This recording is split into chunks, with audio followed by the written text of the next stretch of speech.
Students, so today we will discuss organic chemistry questions further. So very first question is number of chiral center in penicillin is. So this is the general structure for penicillin. We have different types from A to K penicillin in daily life. That depends on the type of penicillin, that depends on the type of alkyl group present here. Okay. सो हमें इसमें देखना है chiral centres कितने हैं. Chiral centre carbon centre होते हैं, और जो कार्बन सेंटर है, if carbon is attach to 4 different types of atoms और group of atoms, it is called chiral centre. So we will mark it by putting a star on it और asterisk sign. Okay, so let us locate them. कैसे करना है आपने इसको? सिर्फ carbon को आपने लोकेट करना है. जैसे ये वाला कार्बन है तो ये तो sp2 हाइब्रिडाइज्ड है. sp2 को आपने नहीं लेना है, sp3 है आप लोगे. तो ये आपके sp3 हाइब्रिडाइज्ड कार्बन्स हैं, इनको ही आपने चेक करना है. तो ये आपके आगे sp3 hybridised carbons. Okay, this is not sp3.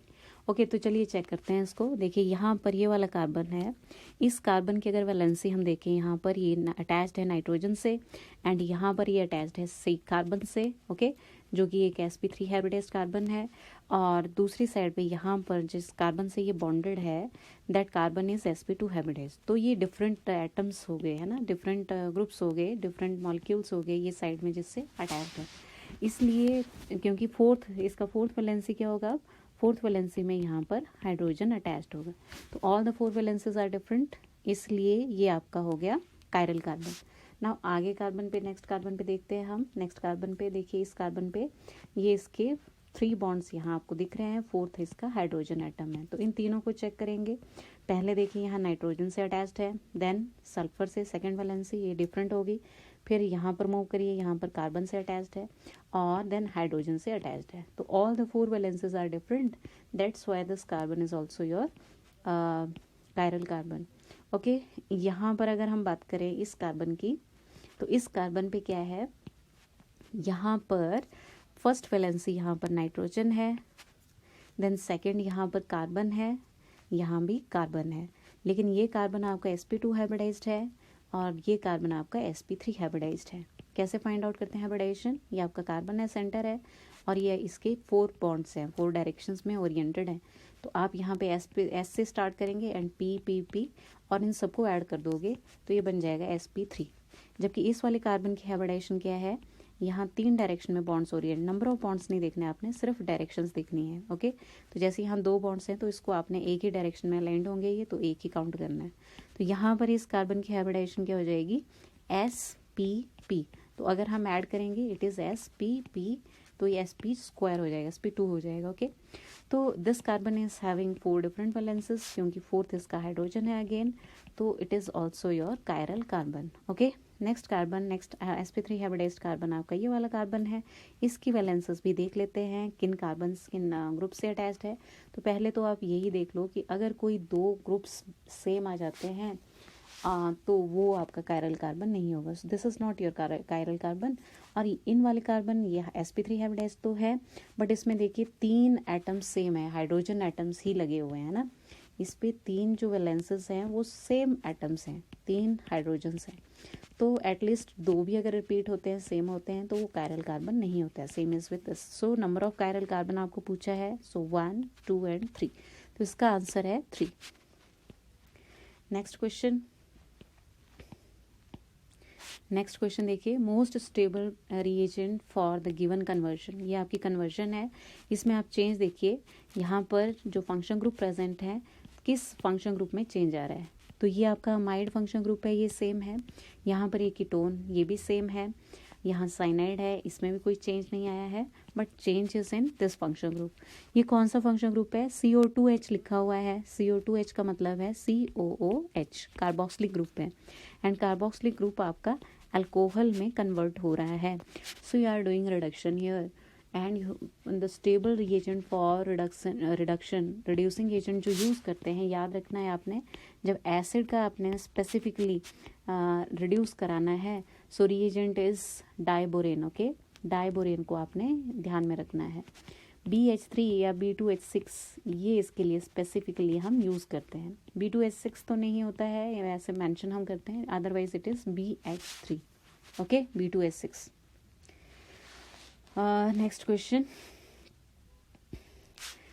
Question में देखिए आप, decreasing order of reactivity toward dehydrohalogenation, E लिखा हुआ है यहाँ पर। ई का मतलब होता है एलिमिनेशन। ओके, तो एलिमिनेशन दो टाइप्स, इसके दो मैकेनिज्म होते हैं, जैसे हमने ऑर्गेनिक में पढ़ा है। One is E1 and second is E2। तो ये एलिमिनेशन मैकेनिज्म आपके 12th क्लास में नहीं है, आपको था SN मैकेनिज्म। तो SN मैकेनिज्म में आपके दो मैकेनिज्म आपने पढ़े हैं, इसमें सिलेबस में है SN1 एंड SN2। तो जो कंडीशंस आप देखते हो SN1 रिएक्शन के लिए, वही कंडीशन आपने E1 के लिए भी देखनी है। ओके, 1 मीन्स ऑर्डर है फर्दर कि रेट ऑफ रिएक्शन किस पे डिपेंड कर रहा है, हाउ मेनी एंटिटीज़ पे डिपेंड कर रहा है। ओके, तो एक ही एंटिटी पे डिपेंड कर रहा है। तो SN1 में आप जो रिएक्शन की रिएक्टिविटी देखते हो रिएक्टेंट की, वो आप देखते हो स्टेबिलिटी ऑफ कार्बोकेटाइन से। तो यहाँ पर भी एलिमिनेशन में भी आपने स्टेबिलिटी ऑफ कार्बोकेटाइन देखना है। तो इसमें बोला है आपसे डिक्रीजिंग ऑर्डर, तो मोस्ट रिएक्टिव कुछ देखना है आपने, लोकेट करना है। तो यहाँ पर हम इसको फॉर्म कर लेते हैं, जहाँ हेलोजन बॉन्ड है उसको ब्रेक करा के कार्बोकेटाइन बना लो। तो यहाँ से जब बॉन्ड ब्रेक होगा पार्ट ए में, तो ये आपका कार्बोकेटाइन बनेगा। यहाँ पर बॉन्ड ब्रेक होगा कार्बोकेटाइन, इस केस में यहाँ पर पॉजिटिव चार्ज आने वाला है, एंड लास्ट जो डी ऑप्शन है उसमें आपका यहाँ पर पॉजिटिव चार्ज आएगा। अब यहाँ पर आपने देखना है कि जो फाइनल प्रोडक्ट है उसकी स्टेबिलिटी आप देखते हो या फिर आप कार्बोकेटाइन की स्टेबिलिटी देखते हो। तो डी ऑप्शन में देखिए आप, जो कार्बोकेटाइन है ये अलाइल कार्बोकेटाइन है। अलाइल कार्बोकेटाइन का मतलब है ये आपका डबल बॉन्डेड कार्बन है, और डबल बॉन्डेड कार्बन का जो नेक्स्ट वाली पोजीशन होती है, this is your allyl position, और इससे भी नेक्स्ट वाला जो कार्बन होता है, this is homo allyl position. तो ये दोनों ही पोजीशंस कहीं ना कहीं इनका स्टाइशियोमेट्री या इनका रिएक्टिविटी या प्रोडक्ट का नेचर पे को इन्फ्लुएंस करते हैं। तो यहाँ पर एलाइल कार्बन है, तो ये पाई बॉन्ड इसके साथ कंजुगेशन में है, मीन्स ये जो कार्बोकेटाइन यहाँ बन रहा है it is stabilised through resonance. ठीक है, तो it is most stable. In fact यहाँ पर आप देख सकते हैं यहाँ भी है अनसेचुरेशन, बट ये जो पाई बॉन्ड है ये इसके पॉजिटिव चार्ज कार्बन के साथ कंजुगेशन में नहीं है। कंजुगेशन का मतलब है कि इन दोनों के बीच में सिर्फ एक ही सिंगल बॉन्ड सिग्मा बॉन्ड होना चाहिए, एक सिंगल बॉन्ड आना चाहिए। यहाँ देखिए, यहाँ जो सिंगल बॉन्ड है वो दो सिंगल बॉन्ड्स यहाँ पे आ रहे हैं। सो ये पॉजिटिव चार्ज और ये double bond, these are not in conjugation, non conjugated है ये, इसलिए ये कहीं भी इन्फ्लुएंस इसको नहीं करने वाला है इसकी स्टेबिलिटी को। बट हाँ, अगर हम यहाँ से इसका प्रोडक्ट बनाते हैं, यहाँ पर जो फाइनल प्रोडक्ट बनने वाला है एलिमिनेशन से, वो प्रोडक्ट का अगर हम स्टेबिलिटी देखें इस केस में, तो यहाँ पर कौन सा प्रोडक्ट बनेगा, ये मैं सारा हटा देती हूँ यहाँ से। ये देखिए यहाँ पर आपका ये बॉन्ड ब्रेक होगा, और ठीक है, इस कार्बन ने क्या किया, Cl नेगेटिव यहाँ से दे दिया, Cl नेगेटिव यहाँ से रिमूव हो रहा है। तो ये वाला जो नियर बाय कार्बन होगा, यहाँ से हाइड्रोजन जाएगा, H+ जाएगा, तो ये बॉन्ड यहाँ आपका शिफ्ट हो जाएगा। तो इसमें जो प्रोडक्ट बन रहा है दैट इज़ 1,3-ब्यूटाडाइन, एंड 1,3-ब्यूटाडाइन है, ये स्टेबल है क्योंकि यहाँ कंजुगेशन है। ओके, दोनों कंजुगेटेड बॉन्ड है, कंजुगेटेड जो पॉलिन्स होती हैं वो ज़्यादा स्टेबल होती हैं। तो डी आपका मोस्ट स्टेबल होगा। बाकियों को भी देख लेते हैं, बाकियों में डबल बॉन्ड कैरेक्टर नहीं आ रहा है, लेकिन यहाँ पर अब क्योंकि डबल बॉन्ड नहीं है तो आपने सिंपल इनका प्राइमरी, सेकेंडरी, टर्शरी कार्बोकेटाइन देखना है। तो ये वाला जो कार्बोकेटाइन यहाँ बन रहा है, ये आपका कार्बोकेटाइन देखिए कौन सा कार्बोकेटाइन है, ये 2 मोर कार्बन से अटैच्ड है, तो it is your secondary carbocation.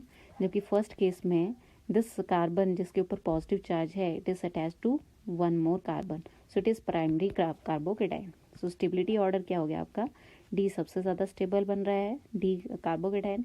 Then इसके बाद आपका जो बी है इसकी स्टेबिलिटी है, देन सी, देन ए। तो क्योंकि कार्बोकेटाइन की स्टेबिलिटी जितनी ज़्यादा होगी इंटरमीडिएट की स्टेबिलिटी, उतना आपका फास्ट होगा रिएक्शन। क्यों फास्ट होगा, क्योंकि आपका इंटरमीडिएट कैसे होता है एनर्जी प्रोफाइल डायग्राम में, ये आपके रिएक्टेंट है, ये आपकी ट्रांजिशन स्टेट है, ये आपकी सेकेंड ट्रांजिशन स्टेट आ जाएगी, और ये आ जाएगा आपका प्रोडक्ट। तो यहाँ पर ये है रिएक्टेंट और यहाँ पर है प्रोडक्ट। ठीक है, तो ये मेरा आ गया, मान लो ये मैं 2 रिएक्शंस यहाँ पे 2 इंटरमीडिएट के थ्रू आपको बना के दिखा देती हूँ। ये सिचुएशन है। अब यहाँ पर देखिए, ये जो फर्स्ट केस है, इस केस में ये होता है आपका इंटरमीडिएट। ओके, ये है कार्बोकेटाइन, तो ये आपका कार्बोकेटाइन है मान लो। तो आप बोल रहे हो कि जो सेकेंडरी कार्बोकेटायन है that is more stable over primary. ये स्टेबिलिटी ऑर्डर है और स्टेबिलिटी और एनर्जी इन्वर्सली रिलेटेड है, ठीक है। तो अगर सेकेंडरी मोर स्टेबल है इट मीन्स इसकी एनर्जी लो होगी। लो एनर्जी मीन्स ये वाला जो एनर्जी प्रोफाइल डायग्राम है this is for secondary carbocation, this is for primary carbocation. तो कौन सा रिएक्शन फास्ट चलेगा? ये वाला रिएक्शन जिसमें जो एनर्जी बैरियर है वो कम है ना। ये वाला रिएक्शन, ये वाला पाथ फटाफट यहाँ से रिएक्शन प्रोसीड करेगा, इसकी स्पीड ज़्यादा होगी। तो रिएक्टिविटी ऑर्डर में secondary will be more stable. So this is your answer. So you can opt from your DBCA। Next question में देखिए, which of the following statement is not correct for glucose. Glucose का हमने reactions पढ़े हैं। First है कि पेंटासीटेट hydroxyl amine के साथ रिएक्ट नहीं करता है। तो ये हमने बायोमोलिक्यूल्स में डिस्कस किया था कि इसका पेंटासीटेट रिएक्ट नहीं करता है हाइड्रोक्सिल एमीन के साथ, जो कंफर्म करता है इसका रिंग स्ट्रक्चर। तो ये स्टेटमेंट करेक्ट है। आपको इज़ नॉट ट्रू पूछा है। तो सेकंड है glucose give Schiff's test. Schiff's test भी नहीं देता है, does not give Schiff's test. तो इट मीन्स ये वाली स्टेटमेंट आपकी इनकरेक्ट है, ठीक है। And this is your answer. Incorrect मतलब विच इज़ नॉट ट्रू वो आपने लोकेट करनी थी। बाकी और देख लेते हैं। अल्फा बीटा फॉर्म एग्जिस्ट करता है, बिल्कुल सही है। एंड नेक्स्ट इज़ कि ये हाइड्रोक्सिलामीन ग्लूकोज की बात हो रही है, यहाँ पेंटाएसिटेट ऑफ ग्लूकोज की बात हो रही थी। तो ग्लूकोज तो रिएक्ट करता है हाइड्रोक्सिलामीन के साथ। Fourth statement is also correct. यहाँ पूछा है आपसे कि कौन सी gases green house effect show करती है। तो इसमें आपने ध्यान रखना है कि जो आपके डायटॉमिक मॉलिक्यूल्स हैं like O2, Cl2, N2, H2 है ना, डायटॉमिक मॉलिक्यूल कभी भी ग्रीन हाउस गैसेस एक्ट नहीं करती है, ठीक है। क्यों नहीं एक्ट करती है? ट्राइएटॉमिक या पॉलीएटॉमिक ही एक्ट करेंगे। तो पॉलीएटॉमिक आपके बच गए, देखिए A, B, C है ना, एंड E, ये तीनों में आपका ग्रीन हाउस इफेक्ट आएगा। ये IR रेडिएशन को एब्जॉर्ब करेंगे। IR एक्टिव बोलते हैं इनको। IR एक्टिव कौन होता है? जिसमें डाइपोल मोमेंट में चेंज आता है, ओके। डाइपोल मोमेंट चेंज आता है, जो पोलर होते हैं। एक तो पोलर, और अगर पोलर नहीं है जैसे CO2 आपका पोलर नहीं है, लेकिन जब इसमें ये रेडिएशन एब्सॉर्ब करेगा तो ये वाइब्रेट करना स्टार्ट करेगा स्प्रिंग के जैसे। तो इसका एक बॉन्ड लॉन्गर हो जाएगा, एक बॉन्ड इसका शॉर्टर हो जाएगा, इस टाइप की सिचुएशन हो जाएगी। तो यहाँ पर बॉन्ड तो पोलर है, यहाँ पर पार्शियल पॉजिटिव, यहाँ पार्शियल नेगेटिव है।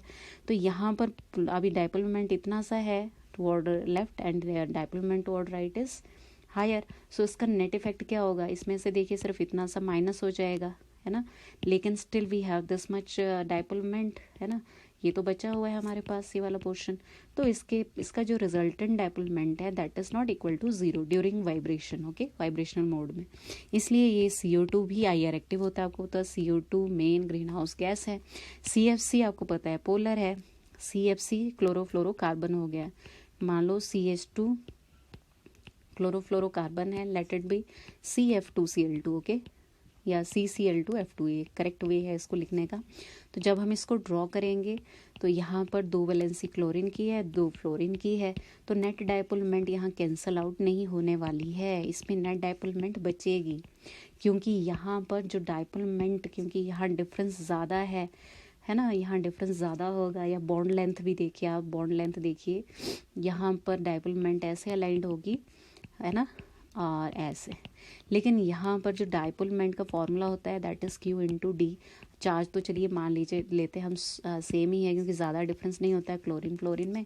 बट इस केस में क्या है कि जो डिस्टेंस है वो CCl का ग्रेटर है देन CF। तो इनकी डाइपोल मोमेंट का कुछ ना कुछ मैग्नीट्यूड बचेगा। तो it is also polar molecule. तो पोलर हमेशा IR एक्टिव होते हैं, means green house effect show करते हैं, okay, green house effect show करेंगे। तो वाटर आपका मोर एफिशिएंट होता है, ये भी है। तो सिर्फ O2 को छोड़ना है आपने, तो वो वाली ऑप्शन आप देख लेंगे यहाँ से। A, B, C, D option को एलिमिनेट करना है। D ऑप्शन आपकी नहीं होनी चाहिए, ठीक है, A, B, C। तो फोर्थ ऑप्शन आपका, ओके। नेक्स्ट क्वेश्चन में देखिए आप, arrange the following compounds in increasing order of COH bond length. COH bond length आपने देखनी है। Compounds are methanol, then phenol,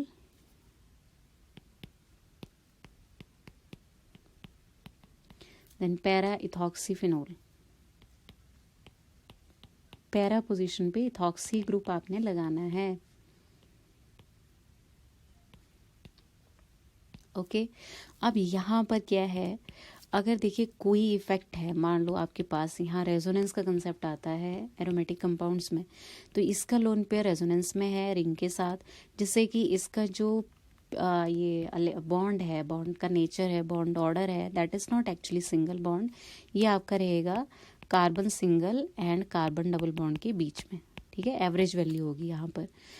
तो ये जो बॉन्ड लेंथ है ये बीच में है कार्बन सिंगल एंड डबल के, इसका मतलब जो एरोमेटिक कंपाउंड है यहाँ पर बॉन्ड लेंथ कम होने वाली है। आपको पता है bond order is directly proportional to inversely proportional to bond length.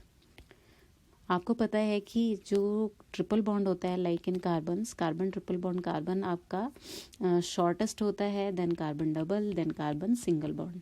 Okay, तो ये आपने ध्यान रखना है। This is 154, this is 132 and this is 120 picometre. तो बॉन्ड ऑर्डर के साथ जितना बॉन्ड ऑर्डर आपका ज़्यादा है, बॉन्ड ऑर्डर यहाँ 3 है तो आपका बॉन्ड लेंथ सबसे कम है, यहाँ 2 और यहाँ 1, यहाँ पर बॉन्ड ऑर्डर लीस्ट है तो यहाँ बॉन्ड लेंथ सबसे ज़्यादा है। तो यहाँ पर क्योंकि बॉन्ड ऑर्डर आ रहा है डबल और सिंगल बॉन्ड के बीच में, सो इसका बॉन्ड लेंथ शॉर्टर होगा, जबकि यहाँ पर कोई रेजोनेंस नहीं है इसलिए यहाँ लॉन्गर बॉन्ड लेंथ होगी। ओके, तो लॉन्गेस्ट जो होगी वो आपकी मिथेनॉल की होगी। देखिए यहाँ ऑप्शन मिथेनॉल ऑप्शन एक ही इसमें ऑप्शन में दिया हुआ है and it is option number 2।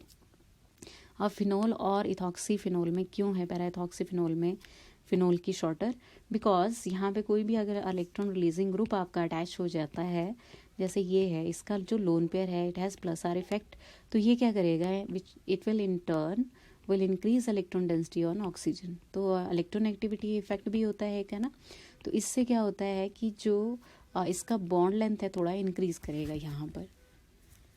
तो this is the reason. And next है आपका यहाँ पर मेजर प्रोडक्ट आपने प्रेडिक्ट करना है। यहाँ पर देखिए आपका अगर आप रिएक्शन यहाँ पे प्रोडक्ट देखोगे, यहाँ सारे आपके एडिशन प्रोडक्ट हैं, आप ऐड कर रहे हो, OH आपके कंपाउंड के अंदर ऐड हो रहा है। तो आपने यहाँ देखिए डाइल्यूट सल्फ्यूरिक एसिड ऐड किया हुआ है। ओके, और सल्फ्यूरिक एसिड का आप देखते हो 12th क्लास में अल्कोहल फिनोल्स में आपने मैग्नीशियम पढ़े हुए हैं and that is acidic hydration of alkene to alcohol. तो यहाँ पर यही काम करना है। देखिए यहाँ पर डाइल्यूट मीन्स वाटर की प्रेजेंस भी है, वाटर भी प्रेजेंट है, प्लस H+ आयोन्स भी प्रेजेंट हैं। तो इस कंडीशन में क्या करना है आपने, H+OH नेगेटिव आपका अटैकिंग रीजेंट आ गया, इसका एडिशन करना है अक्रॉस डबल बॉन्ड। तो दोनों डबल बॉन्ड पे इसका एडिशन हो जाएगा, लेकिन एडिशन करते टाइम आपने ध्यान रखना है मार्कोनी-कॉफ एडिशन रूल का। ओके, तो जैसे ये कार्बन है हमारे पास, जैसे इस डबल बॉन्ड के अक्रॉस के कार्बन अगर आप देखोगे यहाँ पर इस पे 1 हाइड्रोजन है, इस पे 0 हाइड्रोजन है, तो नेगेटिव पार्ट उस कार्बन पे अटैच होता है जहाँ पर कम हाइड्रोजन्स अटैच्ड हो। Okay, same is true here also. यहाँ पर यहाँ आपका हाइड्रोजन अटैच्ड है तो जो आपका OH अटैच होगा वो इस कार्बन पर अटैच होने वाला है, और जो डबल बॉन्ड है उनको सिंगल बॉन्ड में आपने कन्वर्ट कर लेना है, तो ये आपका प्रोडक्ट होगा। सो दिस इज ऑप्शन नंबर 1। ऐसे आपने इसको सॉल्व करना है। नेक्स्ट क्वेश्चन में है कि ये मॉलिक्यूलर फॉर्मूला है कंपाउंड A और B का। इसमें एक आपको इंफॉर्मेशन दी हुई है कि A का बॉइलिंग पॉइंट हायर है देन B। तो A का बॉइलिंग पॉइंट हायर होने का मतलब ऑप्शन देख सकते हैं हम यहाँ पर, जो कंपाउंड A है अल्कोहल और यहाँ पर ईथर है, ये alcohol and ether, alcohol B आपका अल्कोहल बना दिया और A भी आपका अल्कोहल बना दिया है and this is last option A and B alcohol alcohol. देखिए दोनों अगर अल्कोहल हैं तब तो नहीं बात बनने वाली है। इसमें देखिए ये जो ऑप्शन A है हमारा, ये बिल्कुल बढ़िया से जस्टिफाई कर रहा है। We know that boiling point of alcohol is greater than corresponding ethers. ठीक है, तो अल्कोहल का बॉइलिंग पॉइंट हायर होता है क्योंकि यहाँ हाइड्रोजन बॉन्डिंग है, जबकि ईथर्स में डाइपोल डाइपोल इंटरेक्शन होती है। Okay, and magnitude of hydrogen bonding is higher than dipole-dipole interaction. So on that basis your option number 1 is correct, where A is alcohol and B is your ether. Second option में क्या किया, उल्टा कर दिया हुआ है, तो ये करेक्ट नहीं है. ए का बॉइलिंग पॉइंट हायर करने के लिए we should make it alcohol first option आपका अल्कोहल होना है. नेक्स्ट क्वेश्चन देखिए यहाँ पर, यहाँ अनसेचुरेटेड हाइड्रोकार्बन X है, हमें नहीं बताया क्या है ये. इसमें टू हाइड्रोजन मॉलिक्यूल है, 2H2 है, इसका मतलब ये ऐड जब हम करते हैं ऐड हो जाता है. ओके, और ये वाला रिएक्शन भी देती है, कंपाउंड ए बनाती है. देन जो बी कंपाउंड है, ये इसका आपको IPAC यहाँ गिवन है, तो आप इसका स्ट्रक्चर ड्रॉ कर सकते हो. This is three oxohexane dicarboxylic acid. तो हेक्सेन आपने बनाना है 1 2 3 4 5 एंड 6. डाइकार्बोक्सिलिक एसिड लिखा हुआ है, तो इट मीन्स जो आपका कार्बन है वो एक्स्ट्रा कार्बन आपने और लगाना है यहाँ पर, और अटैच होगा आपका. ठीक है, dicarboxylic acid. And third carbon है, वहाँ पर आपने अटैच करवाना है oxo group, that is ketone group. तो ये आपका स्ट्रक्चर आ गया. इस स्ट्रक्चर, ये आपका कंपाउंड बी है, ये आपका कंपाउंड बन रहा है, और ये बन रहा है जब आप इसको टॉलेंस रिएजेंट है, ये टॉलेंस रिएजेंट से ट्रीट कराते हो. टॉलेंस रिएजेंट का मतलब है कि ये ऑक्सीडाइज हुआ है फ्रॉम कॉरेस्पॉन्डिंग कार्बोनाइल कंपाउंड, और वो कार्बोनाइल कंपाउंड क्या है, एल्डिहाइड है. तो इस पूरे ग्रुप के अंदर, इस मॉलिक्यूल में हम ये वापस से बना सकते हैं कि ये हमें कंपाउंड मिला किससे होगा. ठीक है, ये कंपाउंड हमें किससे मिला है. तो यहाँ पर मैं इसमें मेंशन कर रही हूँ, ये यहाँ पर CHO में इसको कन्वर्ट कर लेंगे हम. ये हो गया CHO, और ये भी हो गया आपका C++OH. Okay, so this is your compound A. ये कंपाउंड है ये, और इसका ओजोनोलिसिस कराया है. ओजोनोलिसिस का मतलब है कि जो आपका ये कार्बोनाइल बना है, यहाँ पर पहले कोई एल्कीन प्रेजेंट थी, $OH. ये है आपका कंपाउंड. तो इसका जो डिसोसिएशन हुआ है वो कॉरेस्पॉन्डिंग एल्कीन से मिला है. एल्कीन का मतलब है कि यहाँ पर इस बॉन्ड पे आपने इधर भी कार्बन अटैच करवाना है. ओके, यहाँ भी कार्बन अटैच करवाना है. तो अभी हम एक बार ऑप्शन देख लेते हैं. सारे ही साइक्लिक हैं, तो एक बार हम इन पे ऑपरेट करके देखते हैं, लगा के देखते हैं ये सारा रिएक्शन. देखिए, ओजोनोलिसिस में आपने क्या करना होता है, जहाँ भी आपको डबल बॉन्ड दिखे उसको आपने ब्रेक कराना है बीच में से, और ब्रेक करा के यहाँ भी ऑक्सीजन ऐड करानी है, यहाँ भी ऑक्सीजन. ठीक है, ऐसे आपने प्रोसीड करना है. तो मीन्स मेरा यहाँ पर क्या बनने वाला है, ये बॉन्ड ब्रेक हो जाएगा कम्प्लीटली, और इस कार्बन पे $OH, और इस कार्बन पर भी $O और H लग गया. वैसे ही यहाँ पर भी इस कार्बन पे O, और यहाँ से जो कार्बन जाने वाला है वो CH2 था यहाँ पर, और उस पर भी आपने O लगा दिया. तो ये तो चले गया आपका साइड प्रोडक्ट, इसके बारे में मेंशन नहीं किया हुआ है. इसके बाद देखिए आपको इसमें इसको कन्वर्ट कराना है कार्बोक्सिलिक ग्रुप में. जो एल्डिहाइड है इसको हम ट्रीट करेंगे टॉलेंस रिएजेंट से. तो जब मैं टॉलेंस रिएजेंट से इसको ट्रीट करूँगी तो यहाँ पर एक ऑक्सीजन ऐड हो जाएगा. तो ये हो गया आपका 1 2 3 4 5 6. Okay, so this is your benzene dicarboxylic acid. Sorry, benzene नहीं है ये, this is hexane. Okay, this is three oxohexane dicarboxylic acid. Dicarboxylic तो हम वैसे यूज़ नहीं करते हैं इसमें. ओके, तो ये बन गया आपका प्रोडक्ट. ओके, यहाँ से ऑप्शन ए से. यहाँ पर देखिए आप, इसमें इस केस में क्या बनेगा, यहाँ से बॉन्ड ब्रेक होगा, यहाँ से बॉन्ड ब्रेक होगा. तो जब बॉन्ड ब्रेक हो गया तो ये बनेगा, देखिए यहाँ पर रिंग का रिंग ही रहेगा, और यहाँ O, और यहाँ पर भी O. इसको टॉलेंस रिएजेंट से ये रिएक्ट नहीं करेगा, तो ये ऑप्शन इनकरेक्ट है. यहाँ पर देखिए, यहाँ पर क्या बनेगा, ये डिकम्पोज होगा, और हमें मिल जाएगा यहाँ पर O, और इधर पे आ जाएगा CHO. ओके, तो जो फर्दर रिएक्ट करेगा एंड कॉरेस्पॉन्डिंग कार्बोक्सिलिक एसिड में कन्वर्ट हो जाएगा. तो ये बन जाएगा हमारे पास final product, ketone as such रहेगा। तो इसके हिसाब से तो जो कंपाउंड बनना चाहिए बी कंपाउंड, उसका नाम तो 2-ऑक्सो होना चाहिए, तो it is also not correct option. जबकि यहाँ पर क्या बनेगा, सिंपल ये सेम प्रोडक्ट बनाएगा, यही प्रोडक्ट यहाँ से भी मिलेगा हमें। तो hair option number 1 is correct, option 1 is correct option. Okay, next है कि आपने इनको अरेंज कराना है average bond energies, bond enthalpies में डिसेंडिंग ऑर्डर। तो सबसे पहले जो बॉन्ड सबसे स्ट्रॉन्ग होगा, मीन्स उसको बॉन्ड ब्रेक करने में सबसे ज़्यादा एनर्जी लगेगी। तो आपको पता है हेलोजेंस में देखिए इनका साइज इंक्रीज होता है डाउन द ग्रुप। ओके, तो फ्लोरीन, क्लोरीन, ब्रोमीन, आयोडीन, तो डाउन द ग्रुप क्योंकि आपका साइज इंक्रीज हो रहा है, ठीक है। तो साइज अगर इंक्रीज होगा तो कार्बन और हेलोजन बॉन्ड लेंथ आपकी इंक्रीज करेगी, तो एक लॉन्गर बॉन्ड को ब्रेक करना इजी होता है। तो सबसे इजी टफ होगा CF बॉन्ड को ब्रेक करना, तो CF की जो एनर्जी होगी that will be the highest, then Cl, ये आपका ऑर्डर करेक्ट ऑर्डर होगा। नेक्स्ट क्वेश्चन है माल्टोज के 2 मोनोमर्स। माल्टोज एक कार्बोहाइड्रेट है, डाइसेक्राइड्स है, और याद रखना है आपने कि जितने भी डाइसेक्राइड, ओलिगोसेक्राइड या पॉलीसेक्राइड है उसमें एक कंपोनेंट ग्लूकोज होता है ही होता है। माल्टोज में दोनों कंपोनेंट डाइसेक्राइड है, ये डाइसेक्राइड का मतलब है 2 मोनोसेक्राइड का कॉम्बिनेशन से बना है। तो इसमें दोनों कंपोनेंट आपके ग्लूकोज है, और दोनों का जो कन्फिग्रेशन जो एनोमेरिक फॉर्म है that is alpha form only. तो alpha D glucose and alpha D glucose से बन के मिलके बनता है ये maltose. Major product of this reaction, देखिए यहाँ पर जब भी एसिड कैटालाइज्ड रिएक्शन होती है तो अटैक होता है सबसे पहले H+ का। ओके, तो H+ अटैक करेगा, कहाँ पर अटैक करेगा, आपके पास अवेलेबल है non bonded electron and pi bond, 2 electron density आपके पास अवेलेबल है।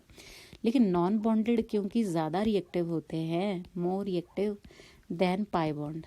याद रखना है जो रिएक्टिविटी का ऑर्डर है, रिएक्टिविटी ऑर्डर वो सबसे ज़्यादा होता है नॉन बॉन्डेड इलेक्ट्रॉन का, then pi bond and then sigma bond, ठीक है।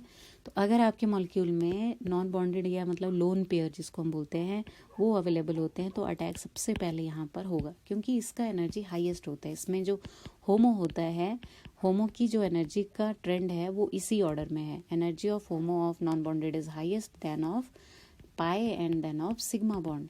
और होमो जितना हाई एनर्जी का होता है, ठीक है, होमो मतलब जहाँ से इलेक्ट्रॉन इसको लेने हैं, हाइड्रोजन इलेक्ट्रॉन डेफिशिएंट है, तो जितना हायर एनर्जी का होगा उतना जल्दी से इलेक्ट्रॉन दे देता है, ओवरलैपिंग उतनी अच्छी हो जाएगी। तो हाइड्रोजन सबसे पहले इस ऑक्सीजन पे जाके अटैक करेगा। तो इसने अटैक कर लिया, ये आपका साइक्लोप्रोपीन है, और यहाँ पर आपने अटैक करवा दिया ऑक्सीजन के ऊपर हाइड्रोजन का, और यहाँ पर देखिए इसमें मिथाइल ग्रुप भी अटैच्ड है।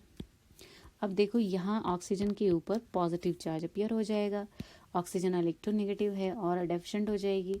सो ये जो पाई बॉन्ड है अब ये ब्रेक होगा और ये ऑक्सीजन के चार्ज को न्यूट्रलाइज कराएगा।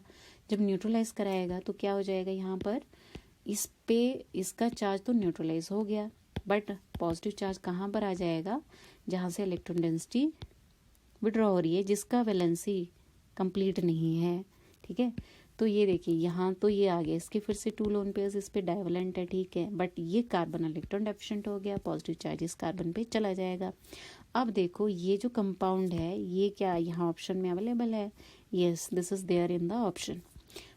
जो सेकंड ऑप्शन है उसमें अब यहाँ ये पॉसिबल है, यही इसका करेक्ट ऑप्शन है। क्यों, क्योंकि जो आपका ये स्पीशीज बन रही है इसमें नंबर ऑफ पाई बॉन्ड्स अगर आप देखो तो 1 है, और इस कार्बन की हाइब्रिडाइजेशन sp2 है, तो ये हक्कल रूल को फॉलो कर रहा है। ये एक एरोमेटिक कंपाउंड है, और उन रिएक्शन में जिनमें एरोमेटिक कंपाउंड बन रहा हो वो हाईली फिजिबल होते हैं, और उसी स्टेज पे आके उनका रिएक्शन रुक जाता है, वो फर्दर रिएक्ट नहीं करेंगे क्योंकि इसकी एरोमेटिसिटी ब्रेक हो जाएगी। तो ये आपका करेक्ट ऑप्शन है। फर्स्ट ऑप्शन देखिए ये नहीं हो सकता है, इसमें पाई बॉन्ड का रिएक्शन करवाया है, पाई बॉन्ड के कंपैरिजन में आपका नॉन बॉन्डेड पहले रिएक्ट करता है। ओके, यहाँ पर देखो एक ही कार्बन पे 2 OH अटैच्ड है, हाईली अनस्टेबल है due to lone pair repulsion. और इस केस में फिर से पाई बॉन्ड का ही अटैक करवाया हुआ है, तो आपका सेकंड ऑप्शन इज करेक्ट।